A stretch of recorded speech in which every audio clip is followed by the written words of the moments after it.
आपको हो सकता है आश्चर्य हो रहा हो कि सर आपने कुछ ऐसा तो नहीं किया है कि सबसे इजी वाले सवाल दे दिए। नहीं, मैंने रैंडम सिलेक्शन किया है नंबर्स का और इतना ही इजी आता है रिजिड बॉडी डायनामिक्स। प्लीज मत छोड़िएगा इसको, क्योंकि इसके सवाल सबसे इजी है एक्चुअली। टॉपिक ही डरावना है, नाम सुन के लोग छोड़ देते हैं। जस्ट आप मेरा असाइनमेंट कर लीजिए और रिजिड बॉडी में आप आराम से चले जाइए। जो दुनिया भर में फालतू चीजें दे रखी है उनको छोड़ दीजिए, जरूरत ही नहीं होता सबका। ये एक ऐसी चीज है जिस पे सवाल आते हैं, तो थोड़ा सा सावधानी से इसको देख लीजिएगा। बहुत लिमिटेड कवरेज है रिजिड बॉडी की मेंस में, तो टेंशन लेने वाली चीज है नहीं। तो angular momentum of particle about a point क्या होगा? R cross p. आर उस पार्टिकल का पोजीशन वेक्टर, पी उसका मोमेंटम। तो ये आर क्रॉस पी किया आपने तो आपको एंगुलर मोमेंटम मिल गया। अगेन परपेंडिकुलर डिस्टेंस खींच देंगे तो उससे भी आपको मिल सकता है कि आर साइन थीटा को आप ऐसे भी लिख सकते हैं। ये पूरी चीज समझा रखिए। Let's try question. देखिए, पोजीशन वेक्टर है पार्टिकल का, फिर उसकी वेलोसिटी है और मैग्नीट्यूड पूछा एंगुलर मोमेंटम का कितना होगा। स्ट्रेट फॉरवर्ड आपको फॉर्मूला यूज करना है, कुछ नहीं दिमाग लगाना। आर क्रॉस पी किया, आंसर आ गया। वेक्टर आ गया, उसका मैग्नीट्यूड लिख दीजिए, खत्म। रिजिड बॉडी का एंगुलर मोमेंटम कैसे निकलेगा?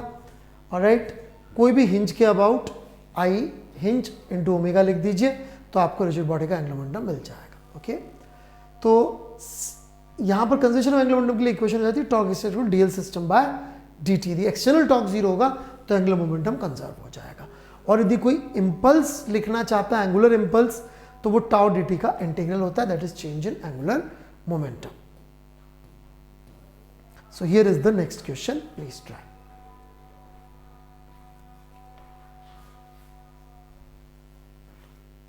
तो यहां पर अपन क्या देखते हैं कि thin smooth rod of length and mass is rotating freely with angular velocity omega axis to the rod and passing through its center. Two beads of mass m and negligible size are at the center of the rod initially. अब beads are free to slide along the rod, the angular speed of the system when the bead reaches the opposite end. तो यहाँ पे figure मैं आपको समझा देता हूँ। ये बहुत पुराना जेई में आया हुआ सवाल भी है वैसे तो। फिगर बेसिकली ये घूम रही है, बीच में दो रिंग्स थी और बाद में जब ये रिंग्स यहाँ पहुँच गई तो एंगुलर वेलोसिटी कितनी हो जाएगी। अब देखिए, एक्सटर्नल टॉर्क इस सिस्टम पे लग नहीं रहा तो we can conserve angular momentum.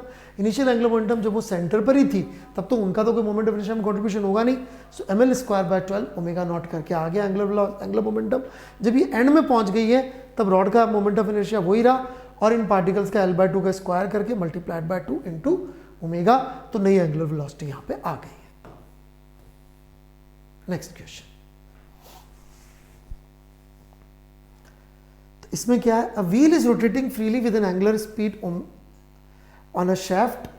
The moment of inertia of the wheel is I, at the moment of inertia of the shaft is negligible. ठीक है, शाफ्ट का नेग्लिजिबल है, रॉड का व्हील का दे रखा है। अब क्या किया, एक और व्हील जिसका मोमेंट ऑफ इनर्शिया 3i है उसको इसके साथ कपल कर दिया शाफ्ट पे, तो रिजल्टेंट फ्रिक्शन लॉस कितना होगा? अब इसको देख के ऐसा लग रहा है कि फ्रिक्शन के फोर्स का वर्क लिखना है। ऐसा नहीं है, इनडायरेक्टली भी निकाल सकते हैं। यदि अपन एंगुलर मोमेंटम कंजर्व कर ले सिस्टम का तो ये ओमेगा डैश की वैल्यू आ जाएगी ओमेगा बाय 4। नई kinetic energy, final kinetic energy, difference कर लिया, आंसर आ गया। नेक्स्ट क्वेश्चन, रिंग है, mass m, r radius, rotating about its axis, angular velocity omega. Two particles having mass m each are now attached at diametrically opposite points, तो angular speed क्या हो जाएगी? फिर से वही बात, इनिशियल एंगुलर मोमेंटम रिंग का mr स्क्वायर ओमेगा, फाइनल में mr स्क्वायर तो रहेगा इसी, लेकिन दो रॉड्स और जो दो और मासेस जुड़ गए, यहाँ पे 2m भी है, alright, 2mr square omega dash. Solve कर लीजिए। आपको हो सकता है आश्चर्य हो रहा हो कि सर आपने कुछ ऐसा तो नहीं किया है कि सबसे इजी वाले सवाल दे दिए। नहीं, मैंने रैंडम सिलेक्शन किया है नंबर्स का और इतना ही इजी आता है रिजिड बॉडी डायनामिक्स। प्लीज मत छोड़िएगा इसको, क्योंकि इसके सवाल सबसे इजी है एक्चुअली। टॉपिक ही डरावना है, नाम सुन के लोग छोड़ देते हैं। जस्ट आप मेरा असाइनमेंट कर लीजिए और रिजिड बॉडी में आप आराम से चले जाइए। जो दुनिया भर में फालतू चीजें दे रखी है उनको छोड़ दीजिए, जरूरत ही नहीं होता सब करने की।